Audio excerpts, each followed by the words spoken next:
are you? I'm fine. I didn't mean you, Grubby. I know you're fine. Why, thank you. Say, Teddy, are you gonna tell a story now? Yes, I am. Is it gonna be an exciting adventure? One of the most exciting we've ever had. About strange creatures from far-off lands? How did you know? Just a lucky guess. Well, here we go. This is a story about the snow creature. I remember that one. It sure was an exciting adventure. It all happened during the coldest and snowiest winter anyone could remember in the land of Grundo. Wooly had invited Teddy, Newton Gimmick, Fuzz the Fob, and me to his house for a winter's dinner. So, we all flew to Wooly's house in the airship and landed in a small clearing nearby. There's Wooly's house up ahead, Teddy. Boy, I sure hope it's warmer inside Wooly's house than it is out here. What was that? Just the wind, Teddy. Hurry up and get inside. We tied down the airship, took off our snow boots on the porch, and hurried inside Wooly's warm house. Then we sat down in front of the fire and had some nice hot grundleberry juice. Hey, where's Grubby? I think he's still taking off his boots. 3,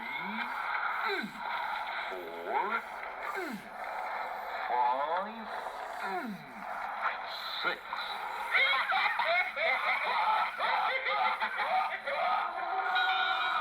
Yikes! I think I just heard that strange sound again. It's amazing the things people will imagine during winter storms. Why, it reminds me of one winter when I was a boy. Gee, that sure must have been a long time ago. Grubby. Well, yes, it was many years ago. And that was the winter we were visited by Giant Snowzos. None of us had ever heard of Giant Snowzos before. Poor Fuzz was really scared. Giant Snowzos? Well, what did they look like? They didn't look like anything. That is to say, they looked like nothing. I mean, they were just made up. Gimmick explained that sometimes people imagined that they heard or saw things in the snow. Then they would tell other people, and soon everyone would start to believe the stories. Some people saw big piles of snow and imagined that they were giant snow creatures. Some even claimed to have met them and that they called themselves Snowzos. How ridiculous! The existence of Snowzos is scientifically impossible. Uh-oh, now I'm really worried. Fuzz was worried too. Don't worry, Fuzz. The only thing around here that's big and furry is Wooly. Wooly served us a delicious dinner, and we all forgot about the snow creatures for a while. But the delicious dinner wasn't the most exciting part of the story. No, it wasn't. Suddenly, there was a knock on Wooly's door. Who's there? What's up? Hey, what is that? It's cold out here. Hurry up, Wooly. Yeah. It was the Fobs. Hiya! What are you guys doing here? We heard a giant Snowzo in the forest. We went to make sure Fuzz was okay. We're scared and cold and afraid of Snowzos. Yikes! Snowzos! Gimmick told the Fobs that there was no reason to worry. It's amazing how that old Snowzo story pops up every time there's a bad snowstorm. Soon, there was another knock on the door. Come on, Wooly, open up! Hey, Wooly, Hurry up! Gramps and Wiggs Wackerly were at the door, and they were frightened too. It was big, it was furry, and we ran away in a fast. Gramps is so scared he can't rhyme, which Wackerly's do all the time. Nonsense! It was probably just a pile of snow. Besides, if there really was a Snowzo, Wooly would protect us, wouldn't you, Wooly? Wooly? Where'd you go? But Wooly was hiding under the table. Hey, Wooly, come on out of there. On second thought, move over.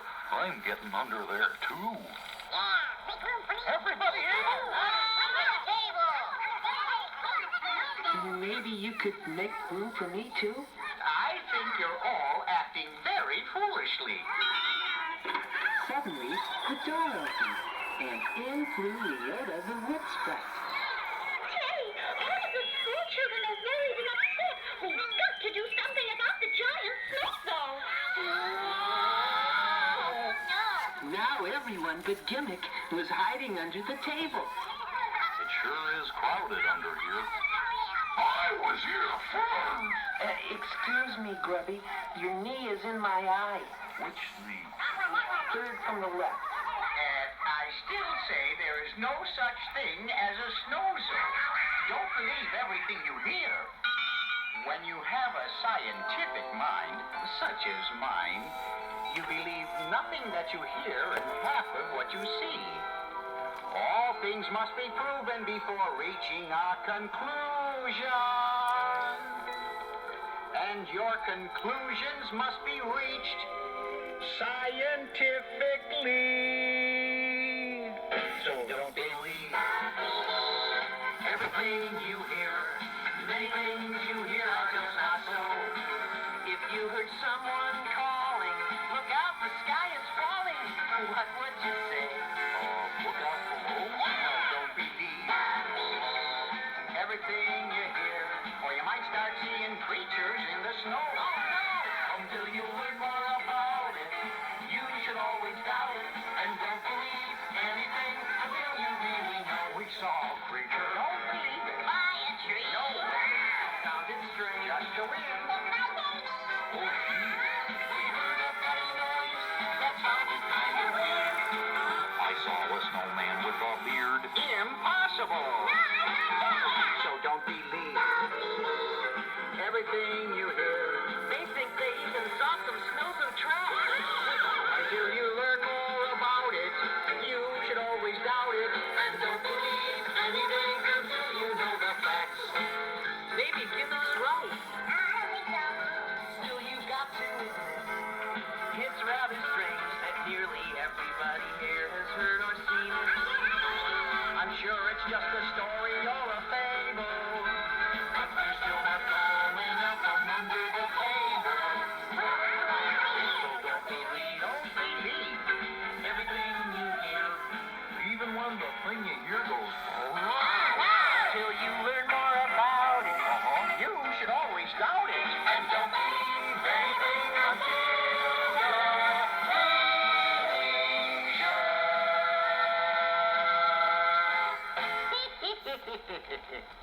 Gimmick, you also said there was no such thing as a wood sprite. Did I say that? I remember. Yeah, you did, Gimmick. Well, why don't we just stay together, go and sit in front of the fire and have some more hot grundleberry juice? It will make us feel much better.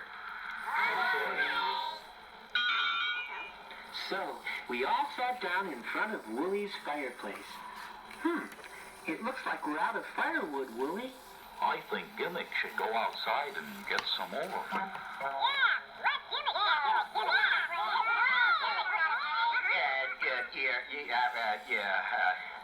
I'll go get the firewood. I'll help you, Teddy. I still think Gimmick should go. That's okay, Gimmick. I'll go with you if you wait for me to put on the boots. Never mind, Grubby. Okay. So, Wooly and I went out to Wooly's woodpile, alone. It was so windy that we could barely see each other through the blowing snow. Hand me some logs, Teddy. Okay, Wooly.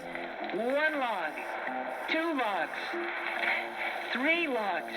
I said, hand me some logs, Teddy. I just did. 4 logs. 5 logs. Are you gonna hand me some logs or not? Boy, that Wooly sure can hold a lot of logs. Okay, Wooly, let's go back inside. So, we headed back into the house. But when everyone saw Wooly, they all started laughing. Wooly, you're all covered with snow. You're completely white from head to toe. We all tried to brush the white snow off. Boy, this snow is sure tough. It won't come off, no matter how hard we brush.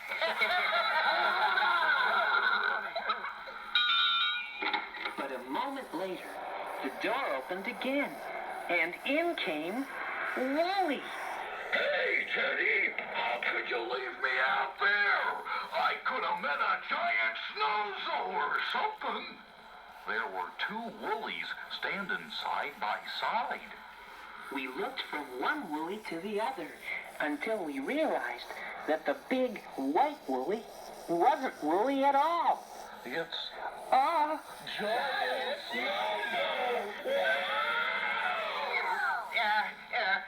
There must be a logical explanation. Who are you? There's no need to fear me. Feel free to gather near me, and you may hear me out as I sing a little ditty that will tell you what I'm all about.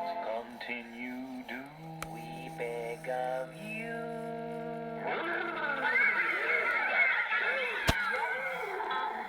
I'm a really rather average and merely sort of ordinary typical giant Snowzo. Gee, he's a really rather average and merely sort of ordinary typical giant Snowzo. That is all that I can claim to be. There is nothing too unique about me. No, I'm not so very different as you can plainly see.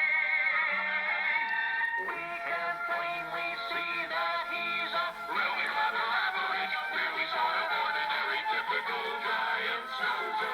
Yes, he's a really rather average, really sort of ordinary, typical giant Snowzo.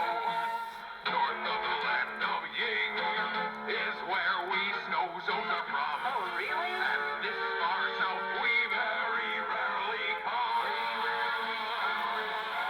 Only when the winter weather's blowing stormily do Snowzos venture so far southward for a change of scenery.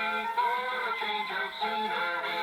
So by now I hope you see that he's a really rather average and merely sort of ordinary, typical giant Snowzo. Yes, I'm a really rather average and merely sort of ordinary, typical giant Snowzo. I assure you I'm the same in every way, just like every other Snowzo day to day.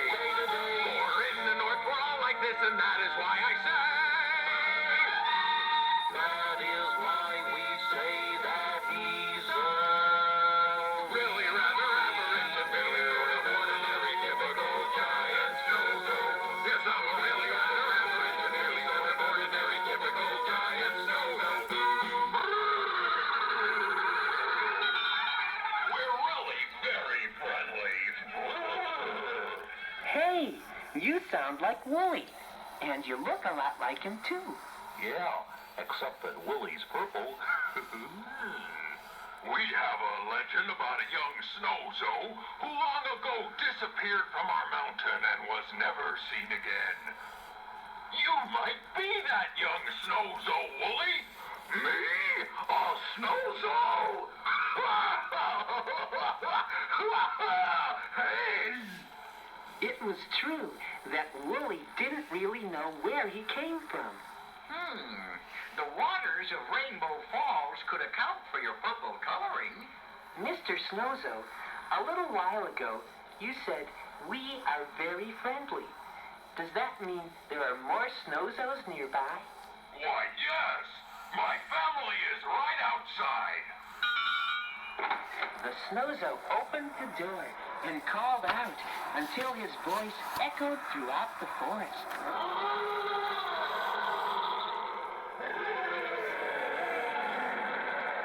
Soon Wooly's yard filled with Snowzos of every shape and size. And when they saw Wooly, they were really amazed. Look, everybody! A purple Snowzo! Wooly invited the Snowzos in, but they said they would rather stay outside where it was nice and cold. So we all bundled up and went out for a visit with the Snowzos. And they were really nice. Yep, they sure were. And Wooly had an especially good time talking to them about Snowzo history and customs. They even invited Wooly to come visit them up north. But he decided to wait until the weather was a little bit warmer, since his fur wasn't as thick and warm as theirs. So we all said goodbye to the Snowzos.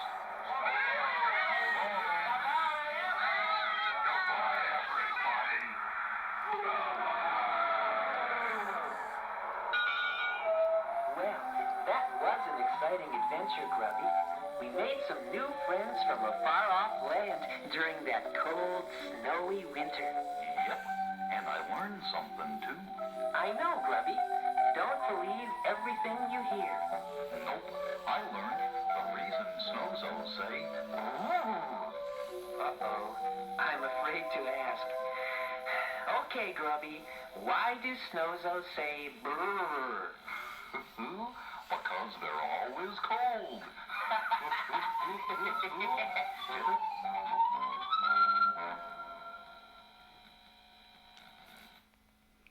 Oh, that was a really nice story, Teddy, and thank you, Grubby, for joining in. I loved it.